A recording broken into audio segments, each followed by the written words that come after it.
Hey friends, my name's Georgie and it is awesomely awesome to have you tuning in to Feel Good Friday. What an incredible decision that was. My mini Friday episodes of the Just Breathe podcast, where I'll be reading an excerpt from a book that's provided me with particular inspiration and insight in the hope that it will do the same for you. Now, in today's mini episode, I'll be reading from Women Don't Owe You Pretty by Florence Given. What a powerhouse of a book this one is, with some incredible artwork in too. By the way, if you get the chance to have a look, these pictures are absolutely incredible, and when you first look at them you only really see the surface level, but if you look at them a bit longer, the detail is incredibly powerful. They really speak to you when you really take the time to look at them. And of course, with any piece of artwork, the way you look at it really depends on what reality you're currently experiencing, which is something I've always found really interesting. But Women Don't Owe You Pretty is an accessible leap into feminism for people at all stages of their journey who are seeking to reshape and transform the way they view themselves. In a world that tells women we're either not enough or too much, it's time we stop directing our anger and insecurities onto ourselves and start fighting back to reshape the toxic structures of our patriarchal society. Florence's book will help you to tackle and challenge the limiting narrative you have been bombarded with your whole life and determine feminism on your own terms. After all, you are the love of your own life. I mean, I don't think I have anything to add to that. That pretty much says it all. It is an absolutely brilliant book, and one that sort of makes you feel like just going and standing on top of a hill and just standing in a really good power pose position and sort of just stepping into that power for a minute and feeling really badass, you know. That's how it made me feel anyway. I absolutely loved this book, and I am aware of the recent politics around this book, but I think it's important that this episode does just focus on the essence and the message of this book, which is a really positive one and a really empowering one for women everywhere. And that's what really matters, right? It's all about the message. Now, a little bit of housekeeping. If you haven't already, don't forget to like, share and subscribe to the Just Breathe podcast. Let's keep on inspiring and empowering people. Let's keep on building that strong breathing community. I am so passionate about getting as many people breathing as possible. My goodness, do we need it at this time? All right, let's jump right into this mini episode. I really hope you enjoy the part of the book I've chosen to read. This is episode 6 of Feel Good Friday. I hope you enjoy.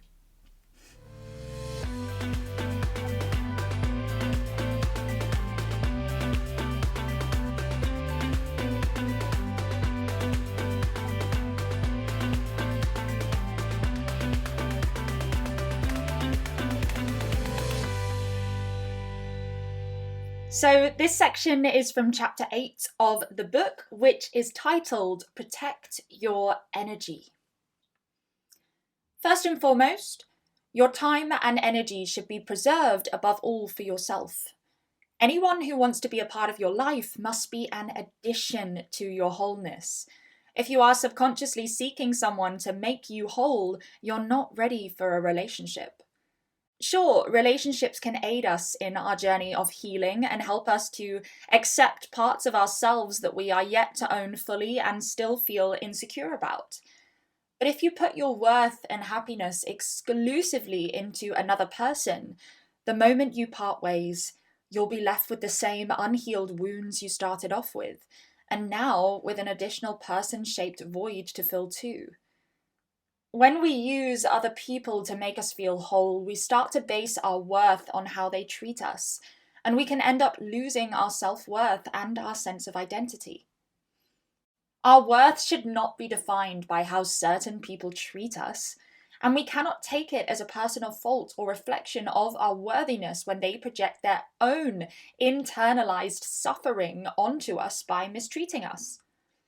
Prioritize the love you have for yourself so much that if a relationship ends, you aren't left feeling diminished because you already have a firm sense of who you are and you realize that you are more than enough on your own. People who focus on everyone but themselves tend to neglect their own needs in the process. Don't be tempted to buy into the heteronormative lie that wants women to exist for everyone but themselves. There's nothing noble about self-sacrifice. Think about the person you could become if you stopped searching for value in your ability to fix others and put that energy into yourself and your own life. Imagine the sheer power and confidence you would radiate. Imagine. When you choose to focus on yourself, the things you once craved and the people from whom you once desperately needed validation will cease to become necessary. You realize you no longer need them. In fact, you never did. They were all temporary distractions from the real love of your life, yourself. You don't have time in this life to be wasting precious energy on people who don't even realize what a privilege it is to know you. If they can't see how bloody fantastic you are, why would you want to be with them anyway? You can't expect you from people. Not everyone deserves to know you, and not everyone can reciprocate the energy that you are willing to pour into a relationship. Those people simply do not deserve to know you. Move on. To practice self-love and protect your energy, you need to start implementing boundaries with the people you surround yourself with. Remember, those who do not respect them do not deserve to know you. Simple boundaries to start with include saying no, speaking up when someone is making you feel uncomfortable. If you need alone time, say so. You don't have to justify it. Delegating tasks and saying yes to help from others. Stop apologizing if someone corrects you. Just say thank you. Questions to ask yourself daily as a way of checking in. Am I going to this event because I want to, or because I feel external pressure to? Do I have the capacity to help my friend out right now? Do I follow the advice I give to others? If I could give myself one thing this week, what would it be? What am I putting off right now? Do I feel comfortable in this moment? How do the people currently in my life make me feel? Have I been allowing myself to feel my feelings lately, or have I been minimizing them? Have I expressed to people how I'm feeling? Are people respecting my identity or identities? Setting boundaries. I constantly implement new boundaries as I learn more about my desires and what makes me uncomfortable to ensure that people who do not seek to respect them no longer have the privilege of staying in my life. Verbally setting boundaries reveals to me who those people are based on their response. Even though it's not my fault that these people are in my life, I have to hold myself accountable and remember that I have a part to play in how long I entertain them for. I have to be honest with myself and admit that part of me still believes my worth is tied up in pleasing others, but learn that it isn't healthy to overspend my energy while neglecting my own needs in the process. It's emotionally debilitating when people use you as a source for their own empowerment. And it's for this reason exactly that people pay money to go to therapy. Money is the reciprocal energy therapists are paid to make sure they are compensated for their professional advice and expertise. This is not a role you should be taking on with your friends or partners. When I began setting boundaries and checking in with myself, I became aware of how I felt after spending time with certain people. It forced me to think about myself first and protect my energy. My friends and I are obsessed with respecting each other and learning about one another's boundaries. And I don't think there's a love more important and beautiful than that. What boundaries do you need to put in place to protect your own energy? Here are a few boundaries that will help you assess whether people in your life respect you and deserve you. do you feel that you're able to say no to them? No is the most definable, clear, and communicative boundary. Yet we often find ourselves feeling guilty for saying no to people at the expense of our own comfort and desires. Agreeing to favours for friends every now and then and pushing yourself out of your comfort zone to experience something new and exciting is entirely different. That's what friends are for, growth. But it's a red flag when you feel like you might experience some form of guilt or punishment from this person for simply telling them no. Punishment, aka using the fact you said no to get you to do things for them in the future, becoming passive aggressive with silent treatment, cutting off communication, and ignoring your messages to make you feel guilty, are all forms of emotional manipulation. These people are bad news, and you should try to exit this relationship as soon as you can. Work on healing the parts of yourself that thought you deserved this kind of love in the first place. Inspect those wounds. How does this person make you feel after seeing them? If you're left feeling drained and depleted of energy, if their company brings out a bad side in you or makes you agree to things that you don't want to, then they're waving a big old red flag right in your face. They're practically smacking you in the face with it, hun. Refuse to give the limited amount of time you have in this life to people who bring out the worst version of you and coerce you into doing things for their approval that you otherwise would have never agreed to. Does this person value your time? Time is another important boundary and a real eye-opener when it comes to how people value their relationship with you. If they always show up late, cancel last minute, and only drop in your life when they need to, they do not respect your time. This is not a reciprocal relationship. You are being used for your energy. Don't give any time to people who don't have time for you. You do not owe anyone an explanation if you decide to distance yourself from someone because they have violated your boundaries. However, if you do decide to communicate to them that they have let you down and not respected you as an attempt to preserve the friendship, and their response focuses on excuses and how you took it the wrong way without an apology, they're trying to make you doubt your very valid feelings. This makes their behavior gaslighting. This is a form of emotional manipulation when someone purposefully leads you to think that you're the problem and that you're too sensitive. You might even end up apologizing for taking their actions the wrong way. Gaslighting. Gaslighting, when someone's lived experiences are deflected and made out to be in their head, is a form of emotional manipulation that often plays out in abusive relationships and can cause victims to lose their sense of self almost entirely. When people get defensive and say things like, "I didn't mean to," "You've taken it the wrong way," or "It was a joke," what this does is shift the blame onto the person who feels hurt, leaving them feeling responsible for dealing with their feelings and often causing them to question their own reality. I'd just like to add something that's at the end of the chapter because it's so flipping brilliant. And it says, if protecting your energy and refusing to entertain things that don't nourish your soul makes you a bitch, then go ahead, be a bitch. And it's accompanied again by an incredible piece of artwork that says, protect your energy. And it really speaks to you, as does all of the art in the book. But I really love that chapter. That really spoke to me, and it's a brilliant reminder. I think sections of this particular book actually are great to come back to when you do just need that little reminder to go, oh yeah, absolutely, I have got sucked into this hole of people pleasing.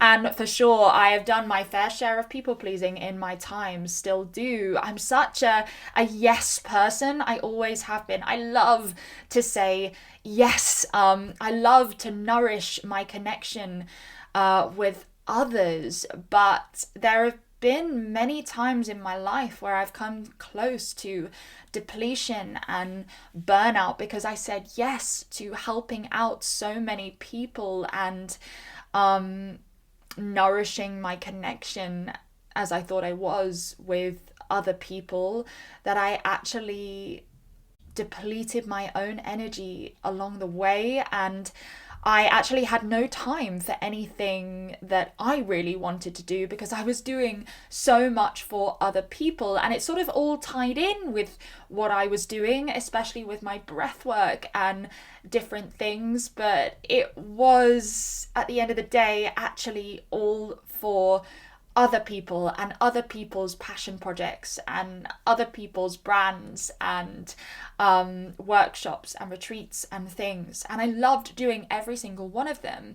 But in hindsight, I don't think there's anything wrong with saying, well, I'm available in a week or 2 weeks or a month to help you out with that, rather than just going, yes, great, I'll cancel everything on my to-do list and just get that done as quickly as possible. Because obviously people, once you say yes to them, they will sort of badger you, I suppose. And no one ever means it out of spite. It's usually out of passion for something that you are now sort of collaborating on.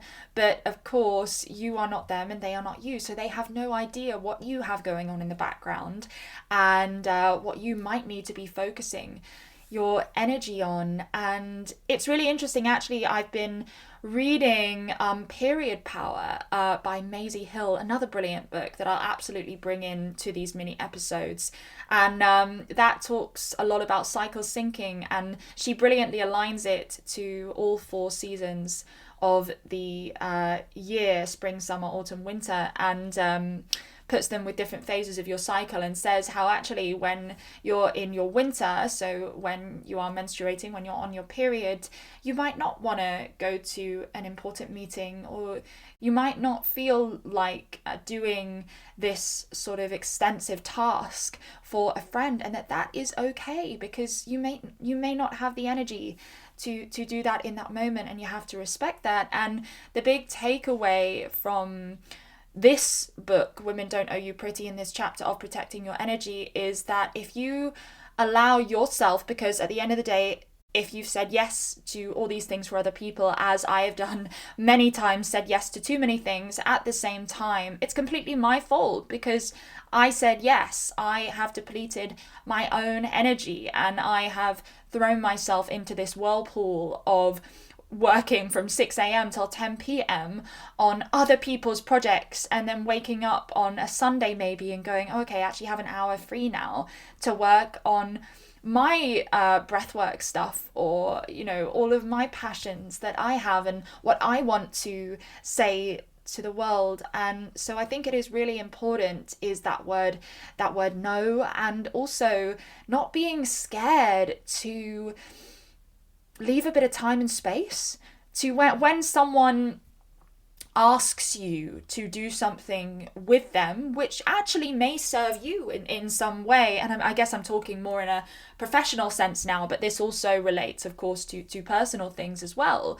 That if someone offers you something where you get to work with them, and they're quite someone that's a little further along than you, maybe in their career, and you look up to them, often you want to say yes, of course, straight away, and chuck everything else you had going on to the side and pour all of your energy into that. But then maybe 3 other people of high caliber come along and say the same thing, and you don't want to say no to any of them, because there could be opportunities there, right? And I've fell victim to this a lot fairly recently, and you know, I've really learned that it's okay to leave some time and space. Again, it all comes back, doesn't it, to that core confidence, trusting that if that opportunity is meant for you, and if you are meant to work with that person, you know that you are of value, and you know that if they want to work with you, if they really want to work with you, that they're still going to be there in a week or a month or in a couple months.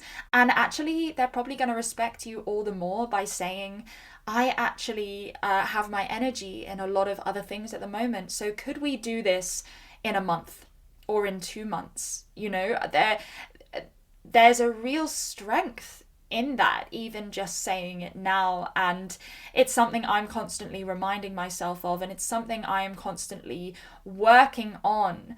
But I think even if you don't know what you have to say in this world yet, or you don't know what your path is yet, which is totally okay, by the way, I still say things like, when I grow up, I think maybe actually I want to be a fill in the blank all the time. So if you are, sort of a teenager or adolescent listening to this, do not worry if you haven't discovered your path in life yet. That's okay. But I think learning to set boundaries from the get-go is going to serve each and every one of you massively. It's certainly served me, and this book helped me a little bit on my journey with that. So I hoped you enjoyed this mini episode. Another Friday, another book, and of course I'll be back next week with more inspirational, motivational chats and another week.